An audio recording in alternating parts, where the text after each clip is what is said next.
至于乳牛种的和牛，我也没有吃过。你想吃得上一顿好吃的牛排的话，锅具也是非常值得投资的。哇，好香啊，那个味道，就吃2声就好了。哇，好软哦，感觉既软嫩又有弹性，太漂亮了。这个空间完全就是河流的世界，超级无敌好吃。也有可能是我煎的特别完美，跟着我的步骤 ，step by step 煎出完美无比的河流。Hello， 大家好，我是 Kevin。很多朋友都会问我牛排要怎么煎，感兴趣的可以在这里去复习一下。那我们今天用到的一样也是 A5 等级的河流，不过比较不一样的是，之前用的是鹿儿岛的河流，是日本3大产区之一。那今天呢，用的是佐贺河流。它比较不一样的一点是流种，它的流种是属于乳牛种。至于乳牛种的河流，我也没有吃过，看一下今天煎完之后效果如何，风味好不好？好，先介绍一下材料。那煎牛排就是离不开盐、胡椒。那煎牛排啊，我们呢会希望牛排是均匀的受热，所以我们在定制牛排的时候啊，一般来说，它的厚度要非常均匀一致。所以像我们今天的这一块牛排，这边比较薄的位置，我们就会把它修掉，让它尽可能的是保持这一边的厚度。至于修下来的那个牛肉呢，我们就是可以用来炒饭啊，或者拌沙拉吃掉。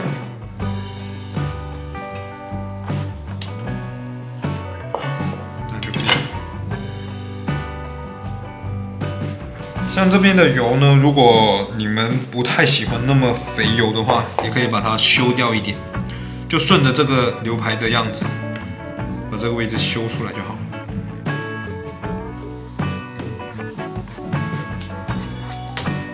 我们在家，如果你想吃得上一顿好吃的牛排的话，锅具也是非常值得投资的。像我比较建议，因为像煎牛排的时候油温相当的高啊，我就比较建议就是使用像这种铸铁锅，或者是说像我们之前有拍开一箱影片的这个 Michi 的这一类型的铁锅，都是非常适合用来煎牛排。我们一般煎完牛排之后都需要有一个醒肉的过程，这个过程大概5到10分钟。所以呢，像现在室温这么低的情况下，我们就比较不适合直接放在室温去洗，因为这样那个温度很容易会跑掉，我们也不好控制。那我们今天会用到的是干燥机去让它保温。如果说家里没有干燥机的话，用烤箱也可以，就调到大概40度上下这样子。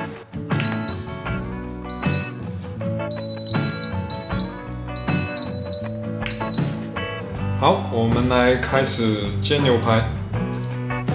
像这种厚切的牛排啊，我们都是需要分2段式去那个煎的，所以就相对来说，我们第一段的时候是不需要调味。这是我们刚刚就是修下来的油，我们就是用这种修下来的那个牛油来润一下那个锅。因为河流比较肥啊，所以我们只需要加一点点油就好了。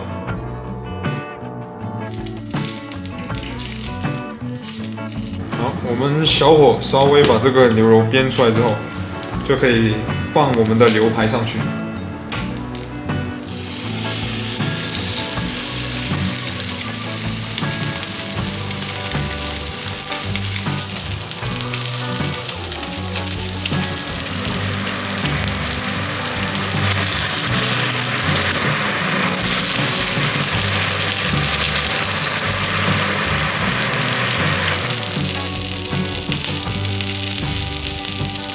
我们大概什么时候去翻面，就稍微侧身看一下那个牛排，它没有变色就不要动它，就继续。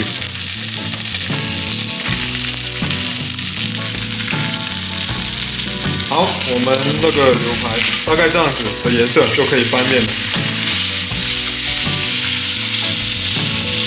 翻面的时候啊，也可以就是让那个油去稍微煎一下这边的油。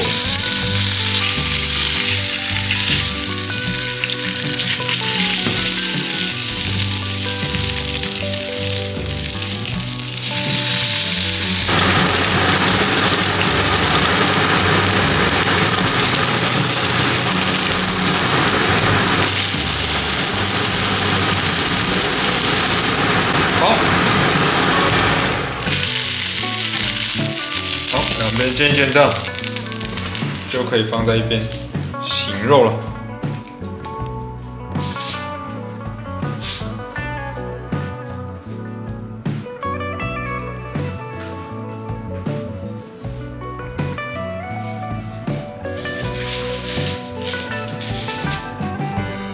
然后我们这个时候就可以封上这个铝箔纸，用铝箔纸包住、盖住它，然后再放进那个干燥机里面，这样就会让它有起到保湿的作用。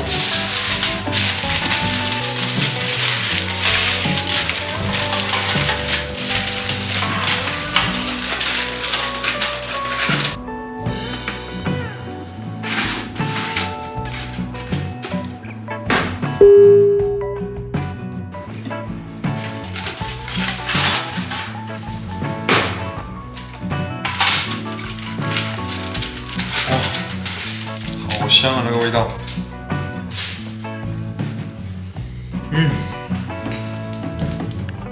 好，我们这一次呢，就是其实，在河流，我自己个人的感觉，其实是不太需要再调味的。我其实吃河流，平常就这样吃 OK。好，我们现在开始要复煎了，就稍微就是简单调味一下，一点点胡椒就好了，不用多。一点盐，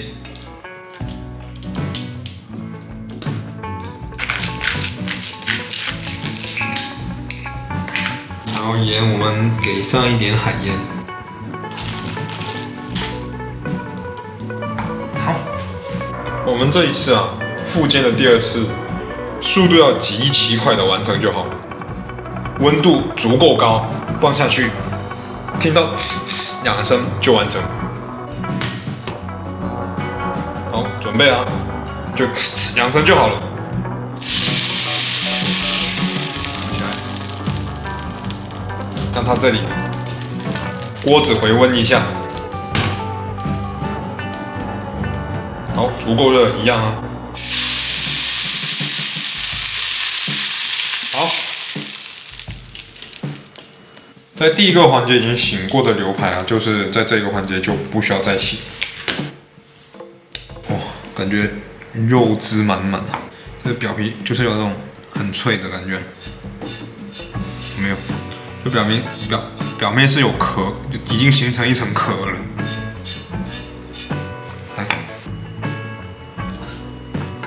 哇，好软哦，感觉非常漂亮，刚刚好1圈，完美的熟度。哇，有没有这？感觉切上去的感觉好像切，就真的很嫩很嫩的感觉，非常的柔软。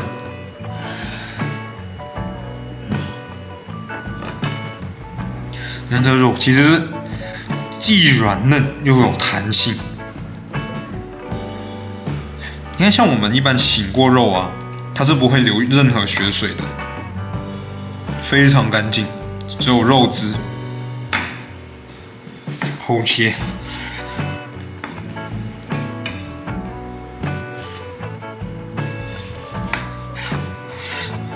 哇哦，太漂亮了！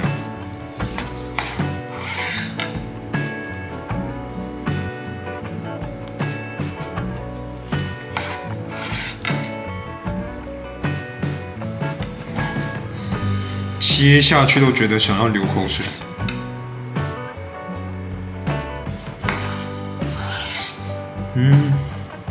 太漂亮了！啊，不行，我要开动了，忍不住，这个空间完全就是河流的世界。拿一块大的，有看到吗？可以看出这个非常完美的厚切牛排煎的，还有这个表面的那个脆壳。我不客气哦。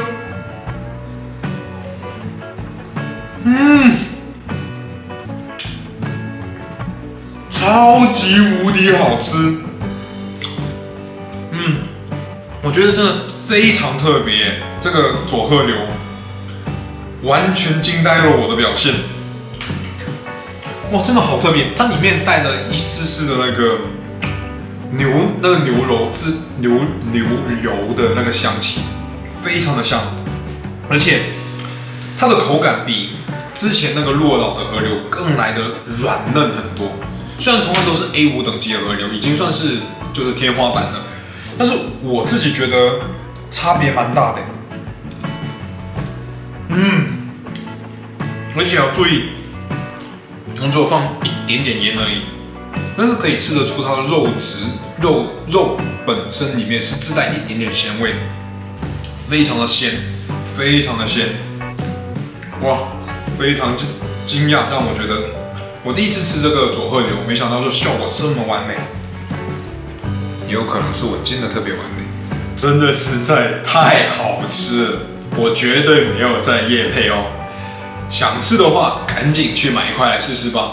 跟着我的步骤 ，step by step， 煎出完美无比的和牛。想知道我在哪里买吗？想知道吗？快点给我留言，我会一一给你们回复。喜欢我影片的朋友，记得帮我按赞、订阅、加分享哦。下次见，拜拜。